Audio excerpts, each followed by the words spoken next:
Hello everyone, welcome back. This is little Winston. He just wanted to say hi. He's growing fast and now he's a little big boy. And no, he's not trying to stand up here. He is trying to play and he loves the camera. He enjoys being recorded. So now let's get into the video. So for this project, you will need a fabric of your choice, a piece of fabric of your choice. This one is like that fabric for the furniture that you will find in the stores that sell any kind of fabric, but mostly in those ones that sell products for making furniture. It is very, very strong and durable. And as you could see, it has two parts of the fabric. It has like a lining and the top fabric. So what you need to do is cut either a rectangle or a square, depending on what it is that you want. I usually do a square. This time because I cut it in such a way, I actually cut a little rectangle, but later it turns into a very nice square bag. So what you need to do is cut it on all sides, and then you're going to join it on 3 sides. Of course, you need to leave an opening on top. So then after you sew on all those sides, you will take a ruler or any kind of measuring tape, and you will measure how wide you want your bag to be. So I chose this one to be like about 8.5 centimeters. But you can choose 10, you can choose literally anything you like, depending on how big and wide you want your bag to be. Do not go too wide unless you're making a beach bag, which is going to be super huge, so you can actually carry towels or other stuff that you need while you're at the beach. And then once you have that, this is like, it's easier to see than to explain what I'm doing, but this is like to create that width of the bag on the side. So then once you do it, try to measure it up and try to line up the seams, and in this way you're going to know that you're doing it right.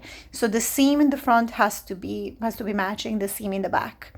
So then you just sew through it, backstitch a few times at the beginning and at the ending so it doesn't come undone.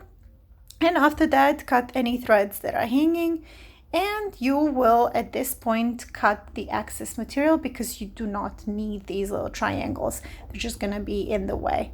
Do not cut close to the seam because it might help it come undone. But this kind of fabric usually does not fray too much, especially at the seams. And you have a bag. Now you can turn it inside out. And what I'm going to do is completely optional. Usually nobody does this, but I like to do it. It somehow gives it nice finish, nice kind of like clean edge. So first I do a top stitch on this middle seam, and it just helps it get like better shape and stay straight, as you can see here. Then you do it on the other side as well. Pretty much the same thing. And the next thing that I'm going to do is definitely not necessary, and sometimes the bag actually looks prettier without this. So I decided to add a top stitch on each corner and go all the way from the top to the bottom to make it like more square. This also gives it a nice finish. It gives it like that a little bit more professional looking than just having a tote. But this is totally not necessary. If you're sewing without a machine, you definitely do not need these ones, these extra stitches, if you're making it by yourself by hand. So just skip that part.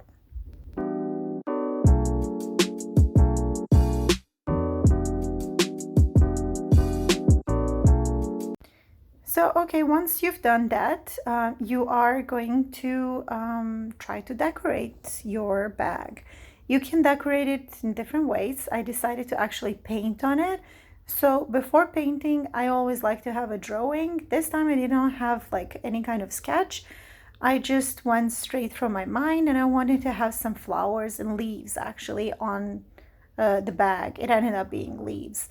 So I took ink pen. I really like to use these pens for everything. They are really good for self-defense as well. So you just draw whatever it is that you want, and then you take fabric paint. You can get this at any craft store. Just make sure that it's going to stay on. I remember once buying fabric paint in Canada and it was the worst ever. This fabric paint I found in the local store that sells like arts and crafts stuff and also fabrics and yarn and all of that. I am in Mexico at the moment, and I must admit that this fabric paint is amazing. Each of the little bottles costs like about $1.50, and they are amazing. Not even washing the garments in 60 degrees will wash it out. So some fabric paints actually require you to iron the garments after they dry. These ones do not require anything. You just let them dry for 24 hours and you're good to go. So I finished. I wanted it to be a subdued. I didn't want to use a lot of colors. I wanted to use gold. That was the main priority here. And I used black and some kind of magenta or maroon color, something in between. And I wanted to give a little bit of accent details on these leaves. And the rest of the leaves, I wanted to be solid gold color. And yeah, I'm obsessed with gold color lately. I've never liked it, and I'm allergic to real gold, but this just gives me life.